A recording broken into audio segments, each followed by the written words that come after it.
ఏ hard Day movie అయితే prime వీడియోలో streaming అవుతుంది. పాత మూవీ 2014లో వచ్చింది. బట్ ఇప్పుడే విత్ తెలుగుడే స్ట్రీమింగ్ అవుతుంది. తెలుగు డబ్బింగ్ బాగుంది. ఇక మూవీ చూసాక నాకైతే బాగుంది. ఈ మూవీ నాకు తెలుసు, ఒకసారి చూద్దాం అనుకున్నా. అప్పుడు ఎప్పుడో ఒకసారి అనుకున్నా, కానీ అప్పుడు తెలుగులో లేదు కాబట్టి లైట్ తీసుకున్నా. మళ్ళీ ఎప్పుడైనా చూద్దాంలే అని. బట్ ఇప్పుడు తెలుగుడే వచ్చాక హ్యాపీగా చూసా. ప్లాట్ లైన్ వచ్చేసి ఈ మూవీ ఒక హిట్ అండ్ రన్ యాక్సిడెంట్ తో ఉంటది. ఒక పోలీస్ ఆఫీసర్ అనుకోకుండా ఒక వ్యక్తిని గుద్దేస్తాడు. మరి గుద్దాక ఆ బాడీని ఏం చేశాడు, గుద్దాక అతను దొరకకుండా ఎలాంటి ప్లాన్స్ వేశాడు, ఎలాంటి తిప్పలు పడ్డాడు, అసలు గుద్దించుకున్న వ్యక్తి ఎవరు, ఆ టైంలో అతను అక్కడ ఎందుకున్నాడు, ఇది ఇలా ఉండగా పోలీస్ ఆఫీసర్గా ఎలాగో మేనేజ్ చేస్తాడు అని అనుకున్నారు. నేనెక్కడ దొరికిపోతా అని దొరకకుండా ఉండడం కోసం ఎలాంటి తిప్పలు పడ్డాడో అతనికి మాత్రమే తెలుసు. మామూలుగా లేదు స్ట్రగ్లింగ్ అయితే.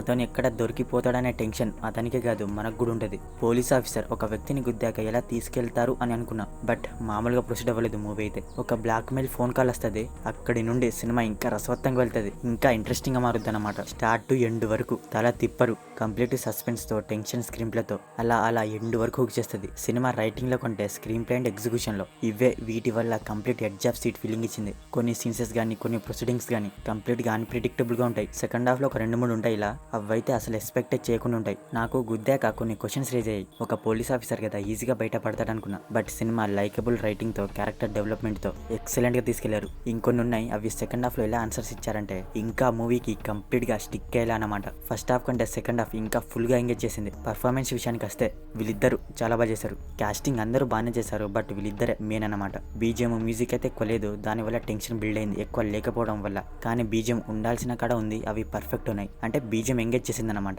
ఇక మెయిన్ సినిమాటోగ్రఫీ విషయానికి వస్తే సూపర్ ఉంది. కంప్లీట్ సినిమా మొత్తంలో నాకు సినిమాటోగ్రఫర్ బాగా కనిపించాడు. అంటే ప్రతి కెమెరా మూమెంట్, కెమెరా ప్లేస్మెంట్ ఇవన్నీ చాలా బాగున్నాయి. మొత్తానికి హార్డ్ డే బాగుంది. నాకు మూవీ డెఫినెట్ గా ట్రై చేయండి. ప్రైమ్ వీడియోలో తెలుగులో స్ట్రీమింగ్ అవుతుంది. No dull scenes, no bad language. So మరిది హార్డ్ డే మూవీ రివ్యూ గురించి. మరి మూవీ చూసాక మీకు అనిపించింది అనేది మా కామెంట్ సెక్షన్ లో షేర్ చేసుకోవడం మాత్రం మర్చిపోకండి. మీకు కనుక మా రివ్యూ నచ్చితే దయచేసి మన ఛానల్ ని సబ్స్క్రైబ్ చేసుకోండి. Okay, next video. Thank you.